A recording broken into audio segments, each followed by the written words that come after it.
കേസല്ലേ, കോടതിയിലല്ലേ, നടക്കട്ടെ, അതിൻ്റെ ശേഷം കാണാം നമുക്ക്. അത്ര ഗൗരവമായിട്ട് കാണുന്നില്ല. ഈ കേസിനെ പാർട്ടി പ്രതിരോധിക്കുന്ന കാണുന്നില്ല. താങ്കളുടെ മകൾ പാർട്ടിയിലുള്ള ആളല്ല, താങ്കളുടെ മകളാണ്. നേരത്തെ ബിനീഷ് കോടിയേരിയുടെ കേസ് വന്ന സമയത്ത് താങ്കളുടെ നിലപാടിൽ വരട്ടെ എന്നുള്ളതായിരുന്നു. പക്ഷെ ഇപ്പോൾ പാർട്ടി നേതാക്കൾ ഒന്നിച്ച് താങ്കളുടെ മകളെ പ്രതിരോധിക്കാൻ വേണ്ടി വരികയാണ്. അതിനെന്താ ആശ്ചര്യം? നിങ്ങൾക്ക് എന്താ അറിയേണ്ടത്?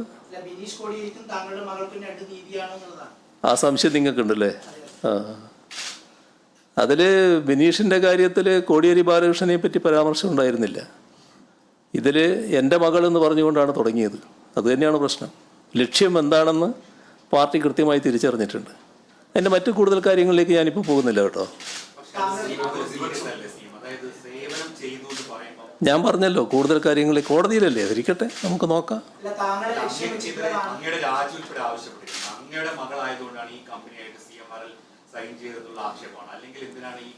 അത് മലയാള മനോരമ ഇങ്ങനെ നല്ലോണം എടുത്തുകൊണ്ടിരിക്കുകയല്ലേ, നോക്ക് നിങ്ങൾ എത്രത്തോളം ആവും എന്നുള്ളത്. ഇനി എന്നെ അത് ബാധിക്കുന്ന കാര്യമല്ല.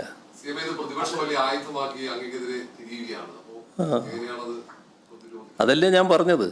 അതിൻ്റെ അകത്ത് ഞങ്ങൾ അത്ര വലിയ ഗൗരവമായിട്ട് കാണുന്നില്ല. കോടതിയിലുള്ള കാര്യമാണ്, കോടതിയുടെ വഴിക്ക് അങ്ങ് നീങ്ങിക്കോളും കാര്യങ്ങൾ. നിങ്ങളത് ആലോചിച്ച് വല്ലാതെ ബേജാറാവണ്ട.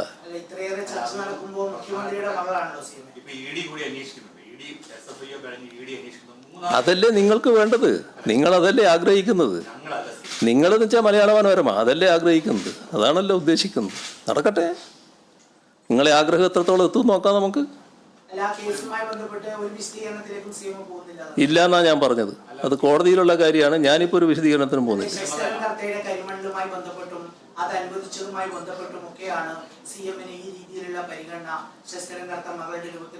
ശുദ്ധ അസംബന്ധമാണ് അത് എന്നൊക്കെ ഉള്ളത് നേരത്തെ തന്നെ അറിയാലോ എല്ലാവർക്കും.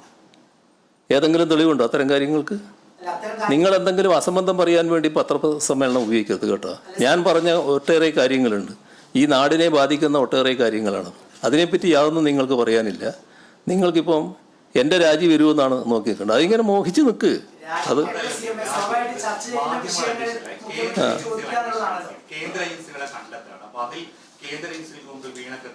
കേന്ദ്ര ഏജൻസിയുടെ പറ്റി നല്ല ധാരണയല്ലേ നിങ്ങൾക്കുള്ളത്?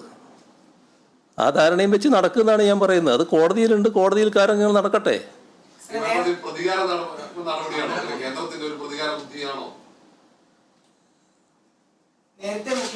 ഞാൻ പറഞ്ഞു അതിനെപ്പറ്റി കൂടുതൽ പറയാൻ ഞാനില്ല. അവിടെ നിൽക്കട്ടെ.